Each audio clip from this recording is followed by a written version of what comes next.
લોકસભાની ચૂંટણીને માટે મતદાનને હવે ગણતરીના દિવસો બાકી છે ત્યારે એબીપી અસ્મિતાએ હિંમતનગરમાં જનતાનો મૂડ જાણવાનો પ્રયાસ કર્યો। શું છે હિંમતનગરની જનતાનો મૂડ સાંભળીએ। નમસ્કાર, એબીપી અસ્મિતાની વિશેષ રજૂઆત જનતાનો મૂડ જાણવા માટે હાલમાં અમે આવી પહોંચ્યા છીએ હિંમતનગર ખાતે। કેટલાક લોકો છે મારી સાથે। હિંમતનગરની વાત કરીએ, સાબરકાંઠા લોકસભા બેઠકની અંદર આવતું કેવા વિકાસના કામો થયા છે? વિકાસના કામો તો ખાલી ચોપડા ઉપર જ છે, પેપરોમાં જ છે। આપ અહીંયા જે રિવરફ્રન્ટ અહીંયા બગીચામાં આવ્યા તો એન્ટર થતો જે બ્લોક લગાવેલા છે એ બ્લોકની સ્થિતિ જોઈ લો એટલે આપણને અનુભવ થઈ જશે કે કેવો વિકાસ થયો છે। વિકાસના કામો ખાલી કાગળ ઉપર રહી ગયા છે?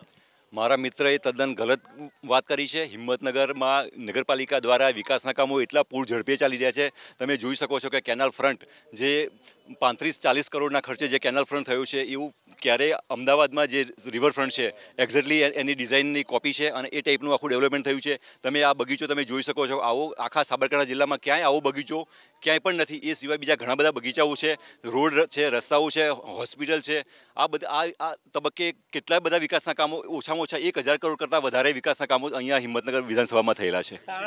મારા મિત્ર જે હોસ્પિટલની વાત કરે છે, હોસ્પિટલમાં અત્યારે ડૉક્ટર બી નથી અને જે તમે હિંમતનગર સિવિલની તમે પોતે જઈ શકો છો એબીપી અસ્મિતાવાળા અને તમને જે રીતે ખબર પડી શકે છે કે ડૉક્ટરો છે કે નહીં। હલો, હિંમતનગર પૂર્વ નગરપાલિકા પ્રમુખ, તમે વિકાસની જે વાત કરો છો એ આ શહેરની અંદર 4 ઝોન સુધી જે ગટર યોજના બનાવવામાં આવી એ ઓછામાં ઓછા 25 કરોડ રૂપિયાના ખર્ચે આપણે કામ પૂર્ણ કર્યું છે। તમામ શહેર તૂટી ગયું છે, રોડ પણ એના ટોટલી પૂરા કર્યા છે, એના બ્લોક સિસ્ટમ પણ કરવામાં આવી છે।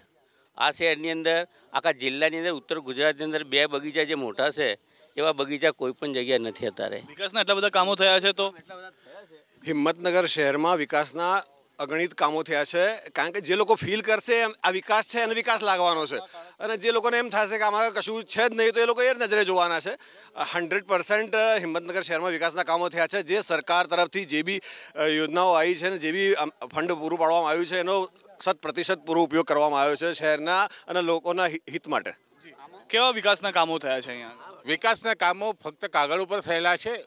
આપણા સંસદ સભ્યો છેલ્લા 5 વર્ષની ટર્મમાં શું વિકાસના કામો કર્યા, કયા ઇન્ડસ્ટ્રી લાયા, કઈ મોટી ફેક્ટરી લાયા? કારણ કે સાબરકાંઠા એ પછાત જિલ્લો છે, અવિકસિત જિલ્લો છે અને સાબરકાંઠામાં કોઈ મોટું ઇન્ડસ્ટ્રીઝ જો દીપસિંહ રાઠોડ લાયા હોય તો મારા ભાજપના મિત્રો બતાવે, પેપર વર્ક નહીં, અમને તો ઠોસ પુરાવો જોઈએ। અને એનું માધ્યમ હતું રોજગારી માટેનું, એ પણ આ સરકાર આવ્યા પછી પૂરું થઈ ગયું। હિંમતનગરમાં સાબરકાંઠાની પ્રજા માટે જે સિવિલ હોસ્પિટલનું સ્ટ્રક્ચર જે બનાવ્યું છે ઓછામાં ઓછા 500 કરોડની માતબર રકમ સાથે સેન્ટ્રલી એર કન્ડિશન 10 માળની સિવિલ હોસ્પિટલ છે। એમાં તમામ પ્રકારની સુવિધાઓ છે, તમામ પ્રકારના ડૉક્ટર્સ છે।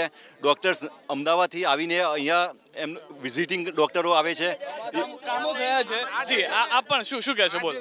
હું એ કહેવા માગું છું કે જે મારા મિત્રોએ વાત કરી કે હિંમતનગર શહેરના અંદર વિકાસની, અત્યારે હાલ જે 4.78 કરોડના ખર્ચે જે ટાઉન હોલ બનાવ્યો એના અંદર ભ્રષ્ટાચાર થયેલો છે ને એન્ટી કરપ્શન બ્યુરોવાળાએ એના ઉપર કેસ દાખલ કર્યો છે। અને વાત થઈ બીજી, અત્યારે હાલ અહીંયા ઊભા છે આ 3 કરોડ અને 13 લાખ રૂપિયાના ખર્ચે આ માનો કે બગીચો બન્યો છે। કોઈ જગ્યાએ બગીચા જેવું લાગે છે? એટલે આખો માનો કે તમારે કોન્ક્રીટનું જંગલ છે, એટલે બિલકુલ કોઈ વિકાસ છે નહીં। સત્ય વસ્તુ એવી છે, આ લોકો જાણતા નથી સત્ય વસ્તુ એવી છે।